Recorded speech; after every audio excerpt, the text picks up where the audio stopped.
Today's guest on the podcast is Ron Tite. Ron is a speaker, an author, and the CEO of an agency, Church and State. Ron was named one of the 10 most creative Canadians. And in general, he's just a funny, good guy. And we spend a large portion of this episode talking about the speaking business, about our beliefs around leadership and storytelling and sharing ideas in the context of the speaking business, something we both have a great deal of passion for. And we also talk about Ron's new book, Think, Do, Say, and the core message within that book around helping people and organizations share their story and their message with the world. It is my great honor to bring you the wonderful, the tremendous Ron Tite.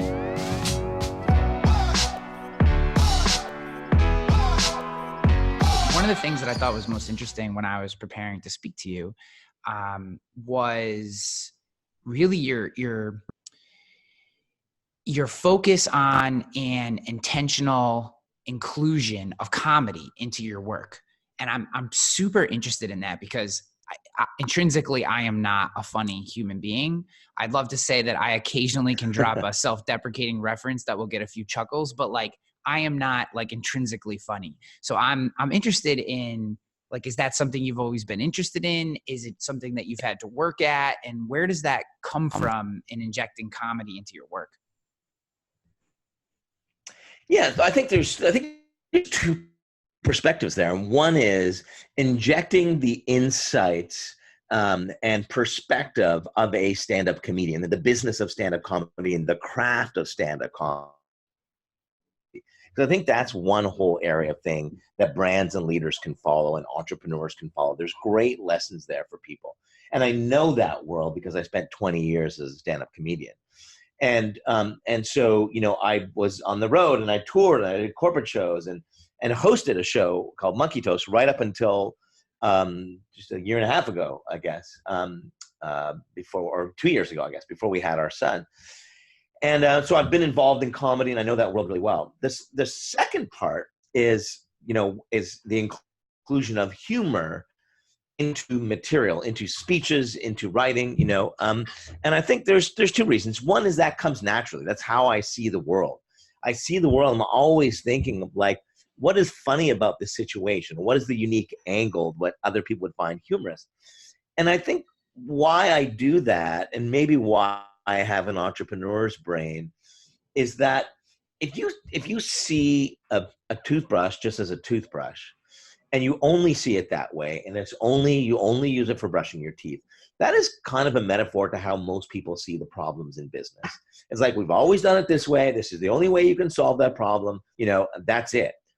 And the second you can look at it from a humorous perspective, you're actually showing somebody that's I know you only see it from this angle, but what if you saw it from this angle? And they go, oh, I never thought of looking at it from that angle before. And when they laugh, they prove that they got it, that they actually had the ability to see that toothbrush from a completely different angle.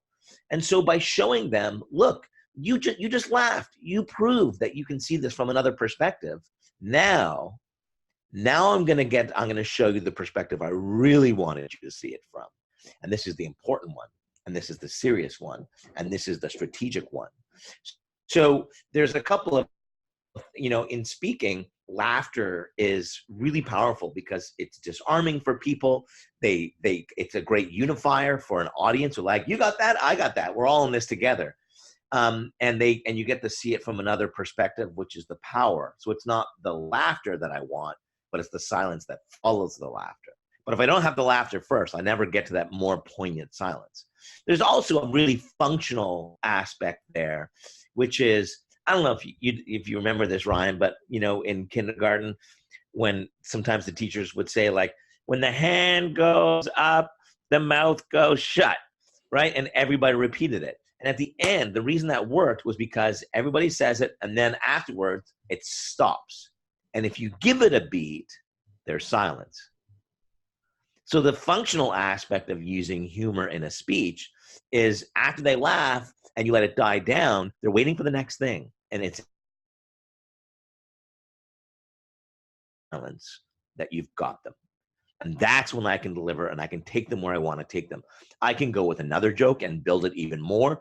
I can take them and be really direct, and I can be really direct and say, like, why are you doing this? You got to read the writing on the wall here.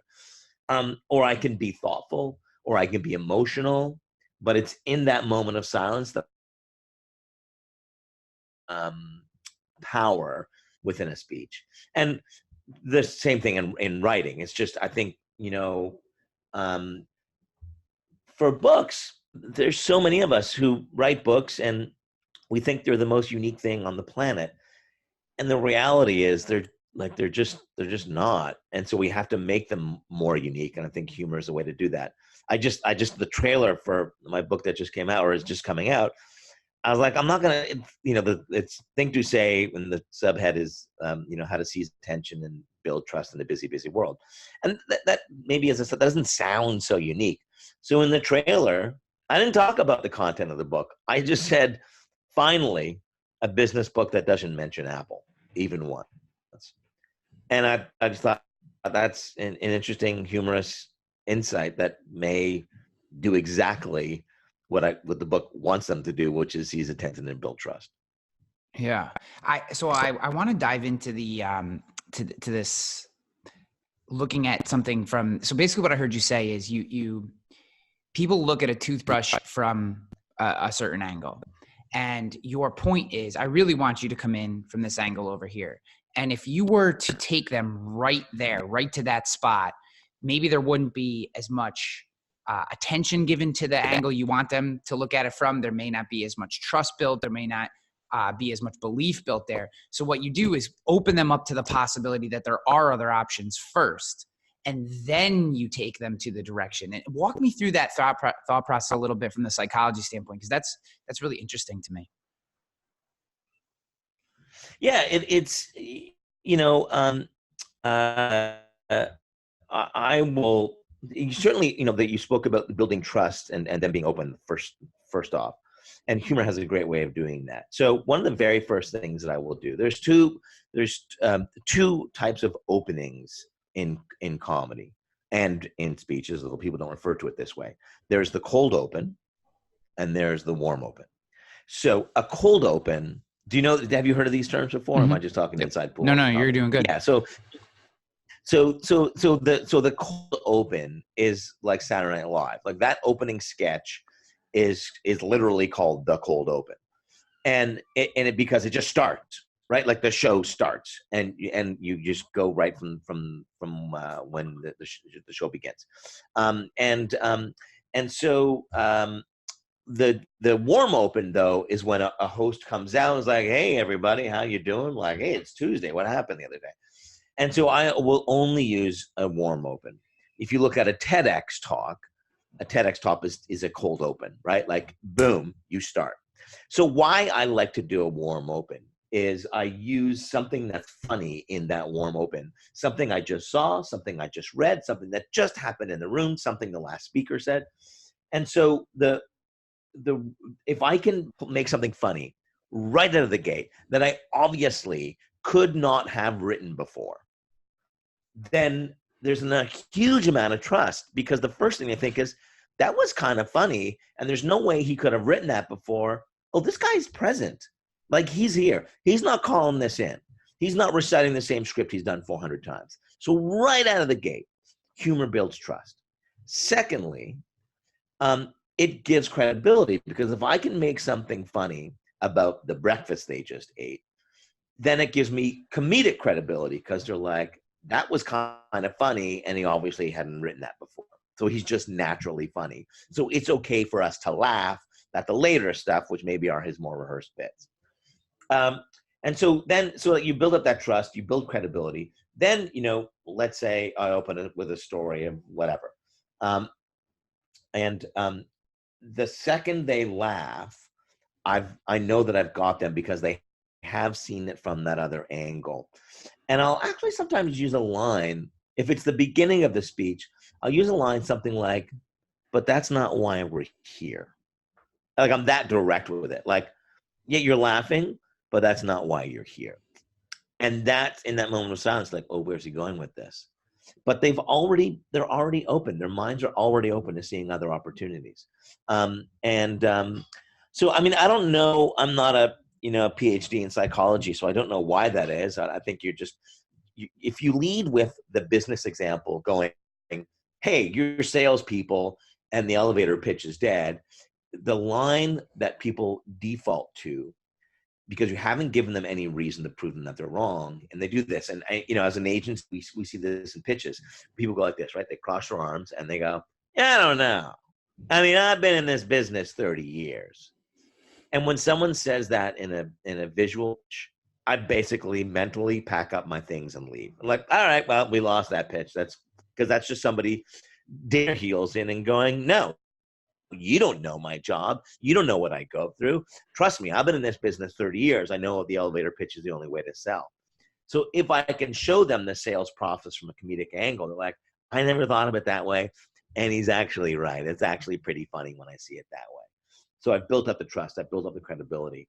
And then when I deliver the thing that I really want them to see, I think they just like me more and they trust me more. So they're just more open to hearing it, opposed to starting with, who's this guy that my boss brought in to speak to us about this thing? Here's another Yahoo telling me I should change the way I work. So I think that's really quick, because I get it, right? Like, they've been fed a bunch of bullshit for years by senior management, by other speakers, and thought leaders and whatnot, and people who are removed from the reality of what they do. And I just want them to show that I see it from another angle, and so can they. I'll also, just to add on to that, I'll also justify it by, like, for example, many people will say, you have to embrace failure. And I can say that as long as I tag it with, and I know it's so easy for me to say it from the stage. It really is. But let me give you a practical, and realistic implication of this. And I think so. Because I have a business, because I'm an entrepreneur, and I have a number of things going on, and an agency with global clients. I think they just trust me. And I go, like, I get it. It's really easy to say. It's not as easy to do. But that only happens because I've opened them up with the comedy first. Yeah, it's interesting. So in my own speaking career, I had to adopt a warm open. You know what, Ryan? So I'm just gonna shut a door here. Hold on a second.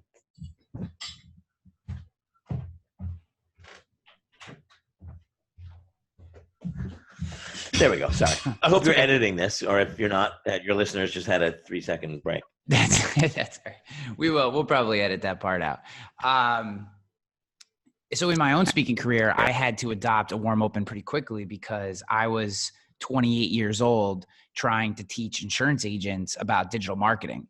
And you want to talk about arms folded, Sonny, you don't understand. We've done it this way for 100 years mentality. Try telling independent insurance agents that they should sell insurance online when you look like you're about 18 and you haven't even crested 30 yet. So early in my career, I learned, if I didn't yank these guys in quick, get them laughing, getting them thinking that I'm not here to impact them, or I'm not here to just tell them the way that things should be and that they've done it wrong, despite the fact that they're all probably millionaires for the most part. That went over. That was bad. I mean, I had people literally walk up to me after presentations. This is way early in my career, when I just went up there and started hammering on people. And right. I had guys walk up to me and they're like, so I make $400,000 a year. You're telling me that I'm doing something wrong? And I'm like, right. You want to make 5? No, I mean, it's like, that didn't go so well. So that makes sense.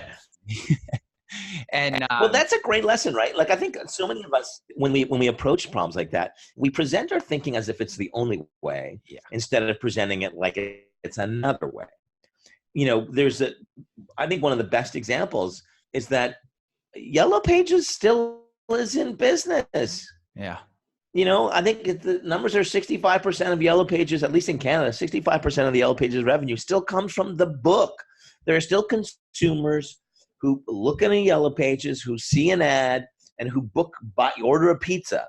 And so We can't flip the switch on anything. And that if you're a $400,000 insurance salesman and you're making $400,000, yeah, maybe because of your ecosystem, that's totally cool. Cool. This is not the only way to do it, but you should look at it from another perspective. And Yeah. maybe 8 of you will want to try that perspective because the current approach isn't working for you. Yeah. So I can testify from a lot of hard beats that, that connecting with them very early and kind of bringing down that wall is of the utmost importance. Oh my gosh. I mean, That shoulder, that arms crossing thing there's another great lesson there in comedy, which is any great comedian knows something called, you never ignore the reality of the room. So if you're in a comedy club and somebody yells out, "You suck," everybody heard it. Everybody heard it. And it's your show. And so you have to address that person. You have to call it out and you have to respond and get in, and interact. So when I see somebody in a room with their arms folded going, "Who the bleep is this guy? What's he saying?" I go straight for them. yeah. And I go, "You're not buying it, are you? I know. I see the look on your face." And then they will open up a little bit because now that I've called them out. And I will consciously then look to that person. And because I think the first thing I need them to do is I need them to like me. That's it. So I can't ignore the reality that there are people who think it's bullshit. And I go to those people and I get them on side right away. In comedy, there's something called there's an active heckler and a passive heckler. And the active heckler is the person who says, "You suck." And in a business meeting, there is the active heckler, which says, "I agree with your budget forecasts," or "I disagree with your budget forecasts, and here's why." And you can engage that person and what they don't like the line item that's been associated for distribution. You can debate that and everything else. In comedy and in business, the far more dangerous heckler is the passive heckler. The passive heckler in a comedy club is the person who doesn't even know you're on stage. They're consumed with their phone. They're talking to their buddies. They got something else. They don't even, not that they don't like what you're talking about. They don't even know you're there. And in business, the passive heckler is the person who doesn't say anything in the meeting and then kills your idea in the hallway. And in both cases, the first thing you need to do is get them paying attention. That you need them at least, like they can disagree with you, but they first have to hear what you're saying and have to understand what you're saying. So in a comedy club, I would walk right up to the person and stand beside them so that they know that I'm right there. Or I would point to them and make a comment that would get them listening. In a business meeting, you go, "Hey, Mary, you haven't said what you think of this proposal." And you get Mary on the record so that Mary can, and even if she disagrees with it, at least she's on the record for what she disagrees with and allowing you the opportunity to change it or fix it or address her concerns. Yeah. I used to, I had a little bit when I knew that we used to do early when I could tell I had either like a early morning audience or an audience right after lunch when people had kind of maybe been away from their phones and we're going to check during my session, that I would do about what it looks like when you stick your phone in your crotch and you start playing with your phone because you're trying to hide it from me under the table. So I had like this little thing that I would do, a little sketch, and I'd have the phone down by my crotch and I'd be like, I had different versions of it, but like by attacking that, like, and I would just say, just pull it right out and like hold it up in the air and just text. Like, I don't care. At least I know what you're doing. You know what I mean? Like, it's all good. Yeah, that's awesome. Use texting but again, it took me a long time to get to that point where I was willing to do that. I guess very tactically, I'm interested in like what size audience would become too big to do crowd work like that. Like if you're 100 people, 200 people, are you still going to move out into the crowd? Obviously if you get into the thousands, it's probably more than you can really handle. But obviously if you're I think sometimes it's almost even more difficult to do it if it's 10 people because it's so intimate. And I've just seen that from both directions. I'm just interested in your take. Yeah, I'll do, I think it's more about the physical makeup of the room for me, not because like I just did a speech on Monday for, I think it was 650 or 700 people. And I totally did crowd work. I wandered right in. I didn't care. And so if it's a massive room, and the stage is elevated a little bit, like sometimes it's just physically not possible to leave the stage, go into the crowd, and get back on stage in a way where you're not ripping your pants or something. I think if it's possible, I think, because even if 1,000 people plus 2,000, 3,000 people, I've done 1,000 people where I went into the crowd, and the reason you can do that is because you're typically an IMAG. Like you're actually they're actually not watching you on stage at all. The whole crowd is watching you on the video screen. Yeah. And as long as the camera can follow you into the room, and so if sometimes look at the crew heads up, like, hey, I might go into the crowd, so be prepared with the lights so you can pick it up on camera. And then if I'm talking to somebody in the room, like I came up with a bit where I was gonna go into the room. And it was like before the speech started, and I saw that there was a guy that was really tall, and the bit was something about me being short or whatever it was. I literally went to the camera guy and I said, I'm going to do this thing. I'm going to go in, and I think the visual of me standing beside this guy who's like 6'9" is really funny. So if you can just frame the shot near the top, so you actually cut his head off. Like, I think that's really funny. If he's so tall, he's out of the frame. And so in doing that, I turned and faced the guy because I knew where the camera was, and so that I was looking at the camera. So you have to act like a TV, like an anchor. You have to deliver to the camera in a really large room because that's where most people are watching you. They're watching you on screen.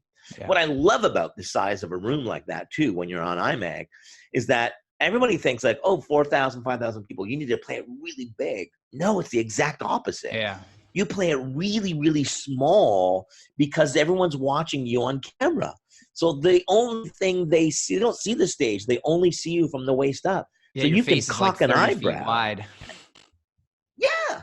You can cock an eyebrow and somebody in the last row will see it. So it's such a joy to perform to a room that size because you can actually play it really, really intimately. There's a great line from Bill Clinton when Elvis Costello asked him on Elvis Costello's show, what did Bill Clinton learn from playing jazz, that he applied to politics? And the line was, yeah, I learned that when you're playing to one, we play like you're playing to a million. And when you're playing to a million, you play like you're playing to one. And I think that's so true for speaking. Yeah. Yeah, that's really good.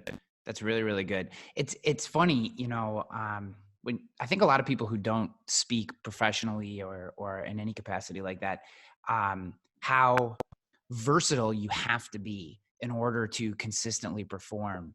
I had back-to-back shows where I had a 400-person audience where the mics went out and I had to yell to them and talk about like being animated. I mean, literally, I had to project over 400 people for almost 60 minutes. There was no audio. I mean, or they just wouldn't have been able to hear me. And to an IMAG, it was about 700 people, but they had the IMAGs, and now all of a sudden you're like bringing yourself all the way back in. Now it was a dream that it was the screaming one first and the IMAG one second, because then I could save my voice a little on the second. But it was really interesting. Right. And I think, I'm hearing you talk about how before you go on stage, you're setting up, you're scanning the crowd, you're finding the guy who's tall so you can set the shot, and you're talking to the crew. And to perform really well, it's these details, in my opinion. Like, as I got into my career, and though I've kind of had to put it on pause for a while as I've taken the CEO job here at Metabolic, I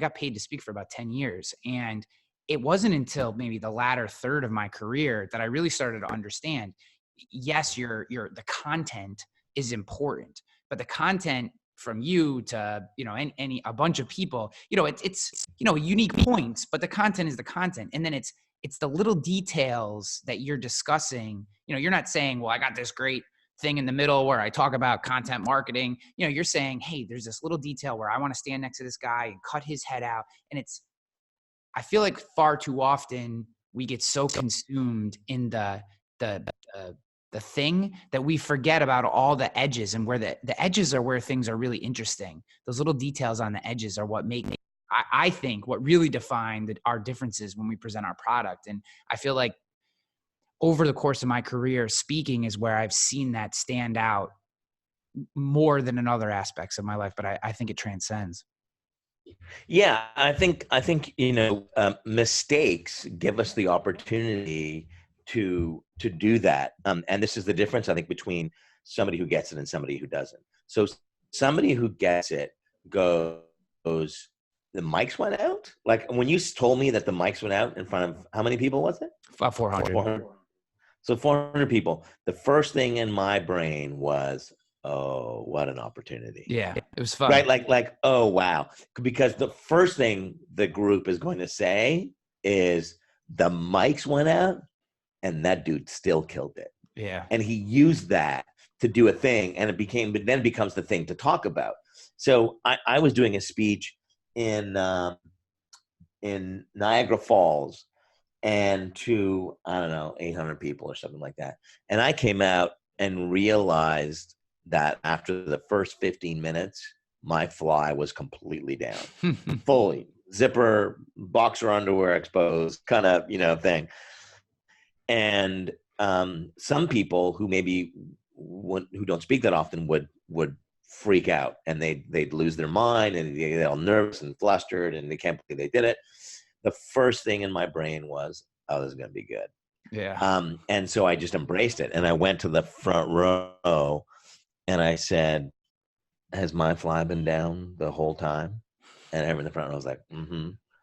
And I said, your job as the front row is that if a speaker comes out and their zipper's down, you tell them.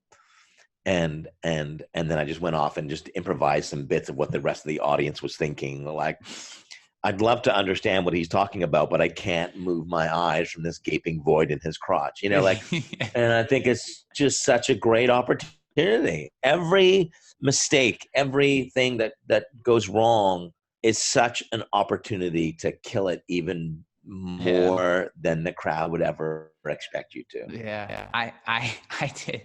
It's so funny. I love these stories. I don't get to speak to speakers as much as I should, but I had the night before, I carry zit cream with me. Because if you get a zit, you know what I mean? Like you want to try to relegate it as much, it's this big plastic red thing on your face. So the night before I had put, or whatever, I'd put some, it was an afternoon thing. So the morning I'd put some zit cream right here just to kind of like have something go away, just so it's not like a big red flashing light.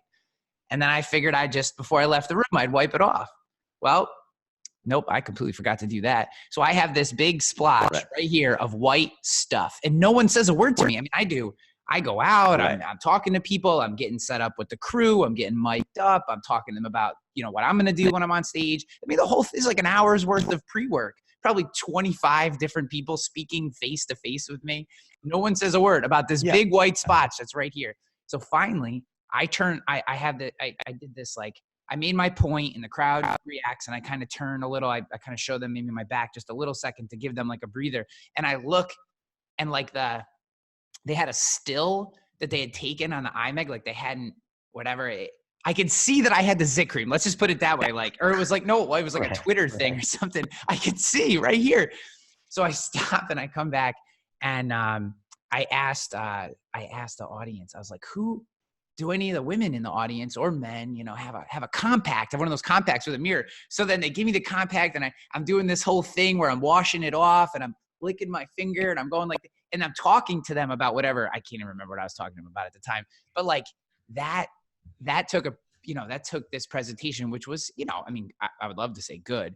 And then everyone's like asking me what, busting my chops the rest of the time. Now we're like bros, right? The whole audience is bros. Cause now they're like, what kind of zit cream is it? How many zits do you get? Why are you getting zits? Right. 40, you know what I mean? Like all this stuff. But what they're also doing, and this is just to reiterate, and maybe just for people who don't speak at home and are kind of following along still, what it did was it made it's almost like it unhardens their brain. It softens their brain. It becomes very porous at that point. They're like, now that you've like let your guard all the way down, like with your fly thing, everything you said after that, I bet they were way, way more receptive to. And I bet they also retained it. They retained it more. And that's what I found. And the biggest, like, I don't want to call them mistakes, but like, things happen. Whenever there's something like that, an instance, a situation, everything after that seems to really stick in the audience's brain afterwards. It's very interesting. Yeah. It's an opportunity for you to show that you're a pro, I think. Yeah. And the worst thing you can do is fall apart, I think. So, all right. Well, we've talked about, I could talk about speaking. I could talk about speaking all day. It's literally my favorite thing in business to do. But there's some things with your book and some of your other work that I wanted to just some questions that I found that I wanted to talk through with you here, kind of in the second half of our show. So, in your first book, all right, I'm trying to find where I want to go first. So everyone's an artist. In Everyone's an Artist, you had a line. I think it's everyone is an artist. You had a line. People no longer vote with their wallet; they vote with their time. And I'm assuming you also mean their attention as well, or at least if that's part of it. And if it's not, please correct me. I would really love for you to dive into that a little bit, because I think there are a lot of people who, if you say that to them, they're like, oh yeah, that makes sense. But they're not really grabbing hold of it and embracing the power in that statement. And I just like you to dive into that a little bit. Yeah. I mean, before, the transactions were pretty easy, right? I mean, you didn't have to vote. You didn't have to choose to spend time with things. There wasn't much selection. So you didn't choose to watch commercials. You didn't choose to look at ads. You were fed them. And based on that ad, then you chose with your wallet. You said, I vote for Toyota, or I vote for Lexus, or whatever, which I think are part of the same parent company. But anyway, so then when the media landscape completely changed, and people have talked about this again ad nauseum, but now I don't have to watch that. I mean, whether it's software plugins that allows me to have any ads, or whether I'm skipping ads, or whether I'm PVRing stuff, or whether I'm choosing to go to cable or to streaming services that have no ads. So now I get to choose which things I spend my time with. And in order to get to the point where I have to decide what my wallet is going to purchase, I first have to vote with, I would like to pay attention to this message. I would like to seek out this message. I would like to choose to watch this message. And, people think that, that skip ad button in the beginning of pre-roll, like when you it counts down, like you can skip this ad in 5, 4, 3, 2, 1. What typically happens, I do this, I'm sure you do.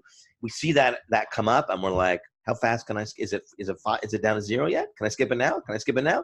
We've got our mouse hovering over the little part where we know it's going to say skip ad, and we can click right there. And so the second it hits 0, we're clicking to get out of that. And people think that's just a mechanic or a tactic within pre-roll, but it's not. This is skip ad exists in every piece of business communication. You get on stage, you do a speech, there's somebody going, can I skip this now? Can I skip this now? You send a pitch slap email on LinkedIn, they're going skip, skip, skip. You're putting content in front of them that you say is really great. You're putting a white paper in front of them, all that shit, every single last bit of it. And I think people are chasing tactics, and they're going, I hear that Facebook is really great, so we need to invest some of our money into Facebook ads.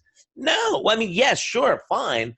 But if you don't look at the stuff you're putting on the platform and say, is this good enough and interesting enough and relevant enough and compelling enough where someone would choose or would seek it out, then they're just going to go skip ad, skip ad, skip ad. And there's people like, our big strategy for the year is we're going to now start to invest in Instagram stories. Nothing makes my blood boil faster than that. Not because the platform or the media choice isn't appropriate, but because more focus has been put into the distribution mechanism than into maintaining the quality of the thing that you are distributing. Because that's the hard part. If you can't win well, it's the hard part. It's the risky part, right? It's the part I mean, it's pretty easy to go and look at a media plan and go, yeah, those numbers make sense. I like the CPMs on that, and checks out, and sure, buy, spend 2 million in that area. It's another thing to go, should it be blue or should it be red? I don't know. Let's debate this. And I think it's so much easier to say we're going to try something new to approve a media plan than it is, or a tactic, than it is to say, do we really want to change the tone of our language? Do we really want to change the messaging? Do we want to change the art direction? And that's the part that wins the battle for time in conjunction with where it is. Yeah, this actually is a perfect segue into something that I found an interview that you did, and in that interview you said, people have forgotten how to play the long game, and this is in context to your new book, Think, Do, Say. Everyone who's listening, want to have how you get a hold of Ron, how you find him, and links to his website and his books and stuff will all be in the show notes, or you just Google Think, Do, Say or go to Amazon, you'll find it. Coming out in October, which this should be released before then. So pre-order when you can. People have forgotten how to play the long game, and we're chasing short-term tactics. We're trying to game the system. We've lost the organic pursuit of success. There's two things in there that that resonated with me. One, I completely agree with your short-term tactics thing. That's like a psychosis that many people have.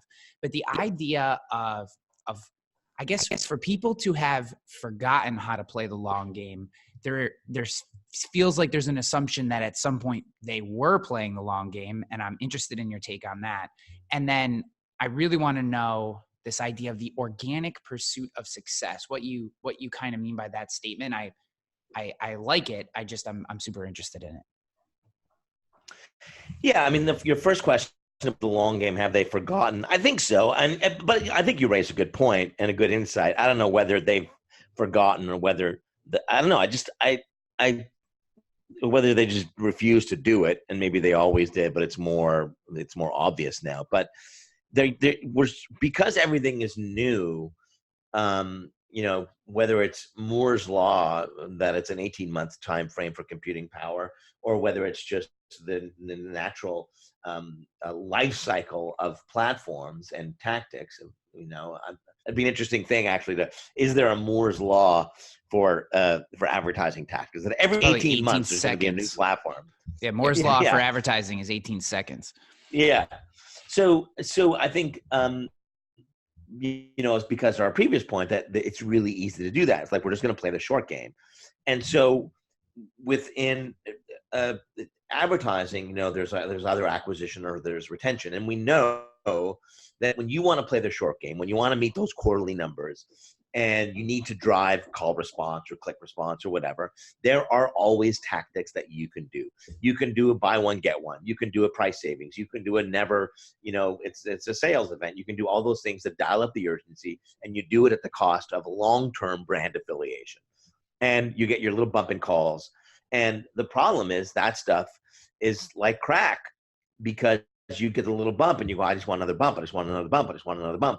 But the bumps are getting harder and harder and harder to get, just as, and I've never done crack, but I don't know.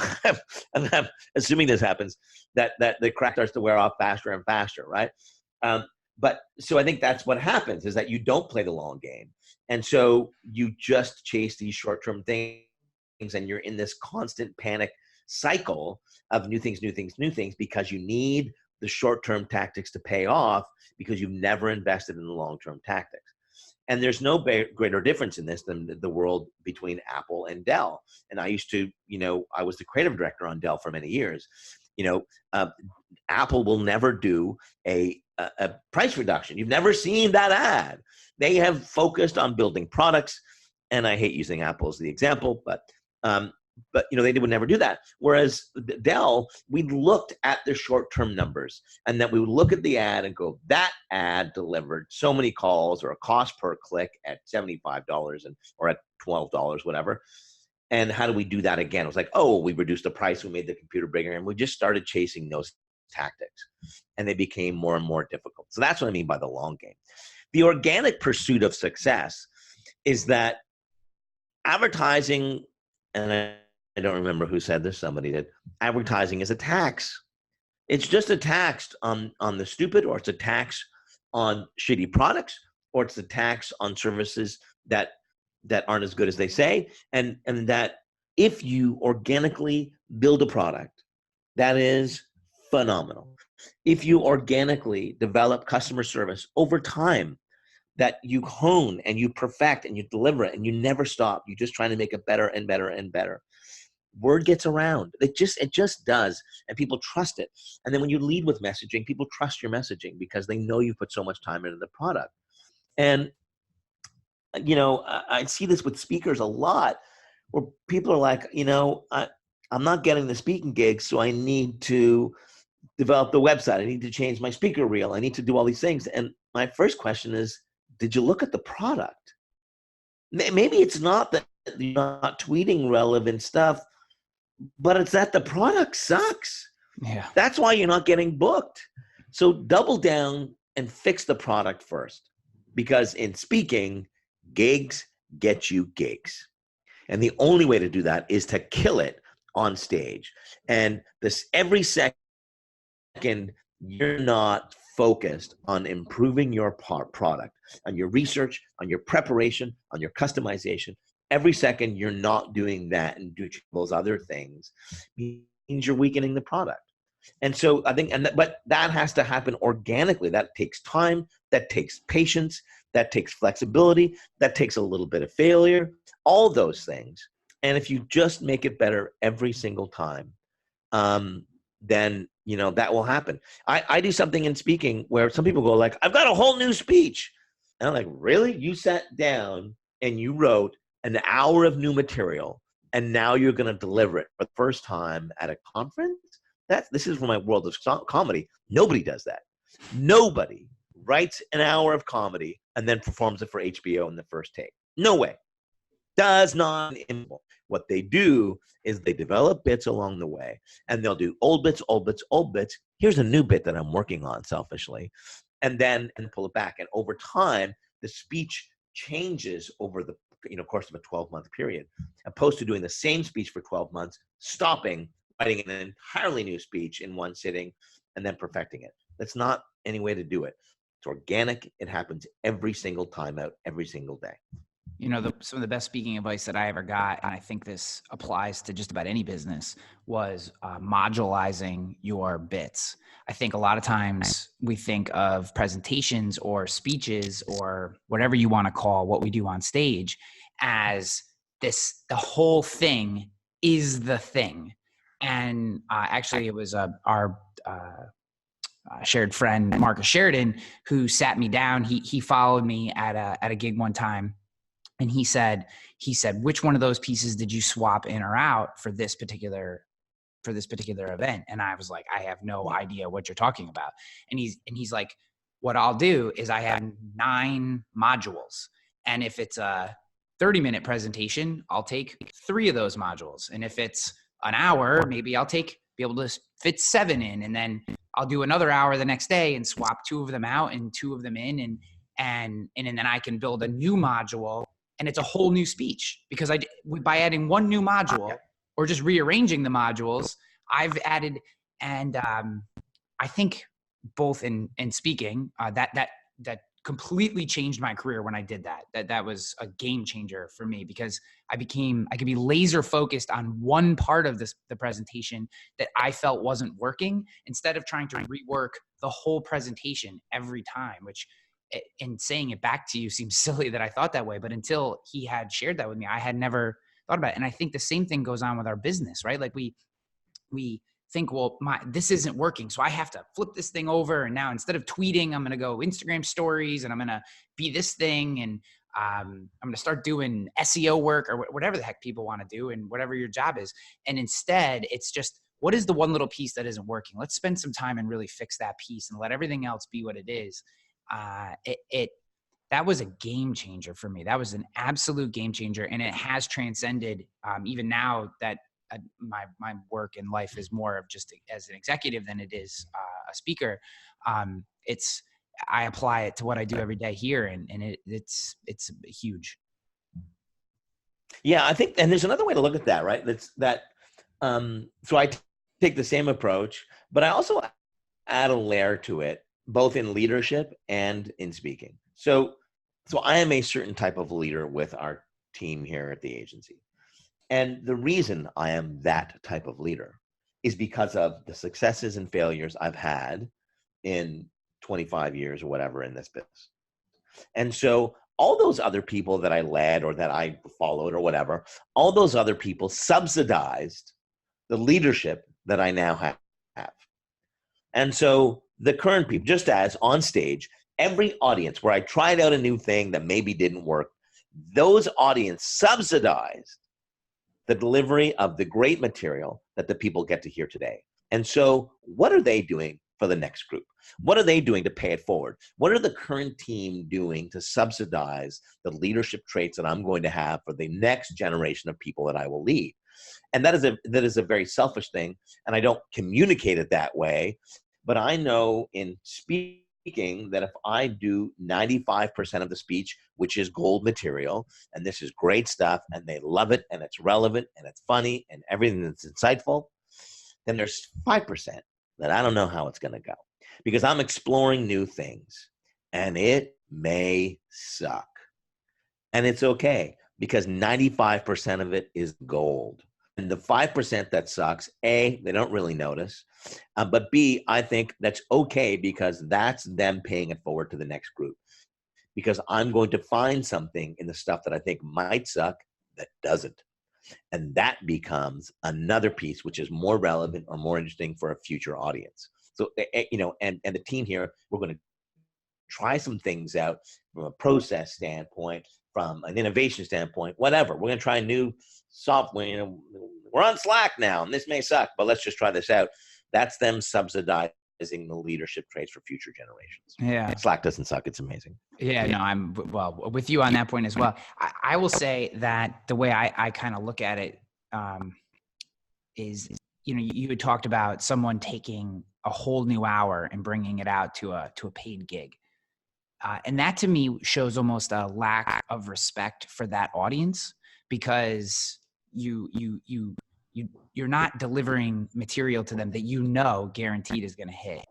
I think that delivering something over and over and over and over and over again the exact same way also shows a lack of respect for the audience because it says I'm not willing to evolve my material as the world changes.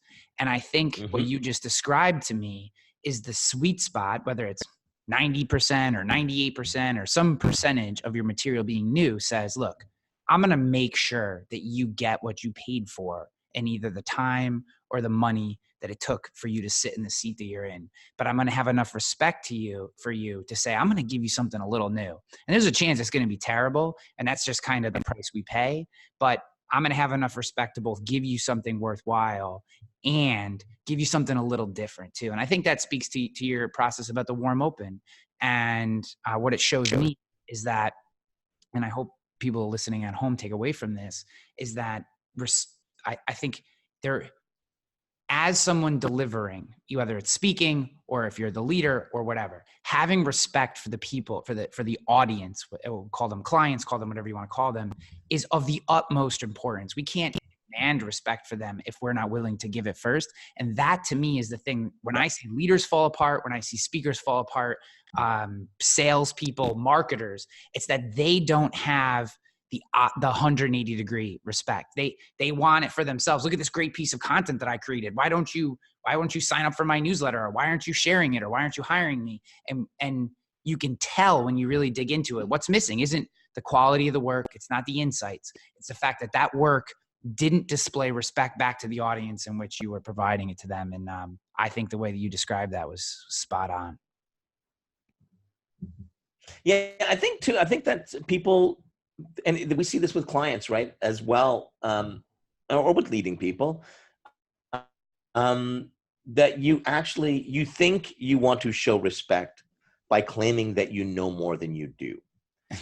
And in speech form, you go in and you're like, so this is your sales process, and you try and use their terms and all that kind of stuff, opposed to never ignoring the reality of the room that you're an outside perspective.